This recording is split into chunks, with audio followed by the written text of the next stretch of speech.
हम ध्यान साधना करते हैं, हम प्रार्थना करते हैं, हम पूजते भी हैं, हम ही हैं।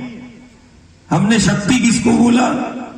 जो जीव जगत और ब्रह्मांड को प्रकट करती है, जो जीव जगत ब्रह्मांड को संचालन करती है, नियंत्रण करती है। जीव जगत का वो आधार, वो शक्ति। और हमने शक्ति को इस रूप में माना और पाया, मां के रूप में। हमें साक्षात शक्ति मिली है वो मां के रूप में। दुनिया के लिए वो नदी है, हमें नदियों के रूप में शक्तियां मिली है। प्रत्यक्ष साक्षात भगवती और शक्ति मिली वो नर्मदा के रूप में। प्रत्यक्ष है, प्रमाण है, प्रमाण है। दुनिया के लिए नदी है, हमारे लिए वो भगवती है, हमारे लिए वो शक्ति स्वरूप है। प्रत्यक्ष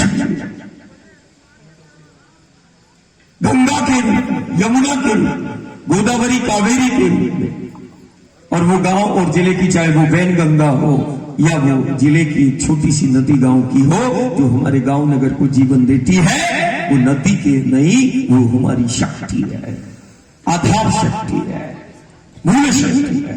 और शक्ति को हमने मां के रूप में पाया है और शक्ति को हमने मां के रूप में माना है। हमारी मान्यता है। हम ही दुनिया में जो धरती को, माटी को मां के रूप में पूजते हैं, और जिससे जीव का अस्तित्व है, इस जीव का, जगत का जिससे अस्तित्व है, वो शक्ति है। और वो शक्ति हमें मां के रूप में मिली है, इस माटी के रूप में। धरती को भी हमने मां कहा, इस माटी को भी हम मां कहने वाले हम ही हैं। दुनिया के अंदर कोई नहीं है जो माटी को मां कहता है, धरती को मां कहता है। हम कहते हैं, हमने इसको मां माना है और मां के रूप में पूजते हैं हम माटी को, धरती को। क्यों? पालन पोषण करने वाली को भी हमने मां कहा है और जीवन देने वाली को भी हमने मां कहा है।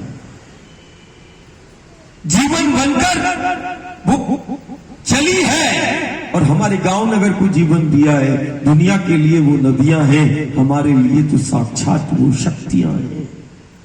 असाधारण शक्ति को प्राप्त किया है नदी के रूप में इस भारत ने, इस समाज ने। असाधारण गंगा का, यमुना, गोदावरी, कावेरी, और प्रत्यक्ष वो आद्य शक्ति का स्वरूप वो मां नर्मदा के रूप में साक्षात उस भगवती को, शक्ति को पाया है। नदी के रूप में शक्ति साक्षात मिल गई। कोई भी कल्पना, माटी इस धरा के रूप में सिर्फ जीव को प्रकट ही नहीं किया, जीवन भी दिया, पालन पोषण भी किया। और बात यदि प्रसन्नता और संपन्नता की आती है, तो वो प्रसन्नता और संपन्नता का भी आधार वो शक्ति ही बनती है, वो मां ही बनती है। देखो, प्रसन्नता और संपन्नता के लिए वो गौ का रूप धारण करके आ जाती है और गांव नगर की प्रसन्नता और संपन्नता का आधार गौ के रूप में प्रत्यक्ष हमने उस भगवती को, शक्ति को पाया है। हमें अपनी संस्कृति पर गर्व है। हमने गौ को, वो दुनिया के लिए पशु है, जानवर है, हमारे लिए वो मां है, गौ है, जिसको गुरु और गोविंद ने मान दिया। और जिसका गुरु और गोविंद जिसके लिए अवतार लेता है, ये वो धरा है, ये धेनु है, जिसके लिए गुरु और गोविंद अवतार लेता है।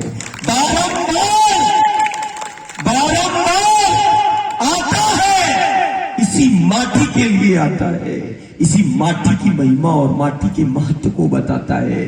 इसी धरा के लिए आया मेरा गोविंद, मेरा गुरु, इसी धेनु के लिए आता है।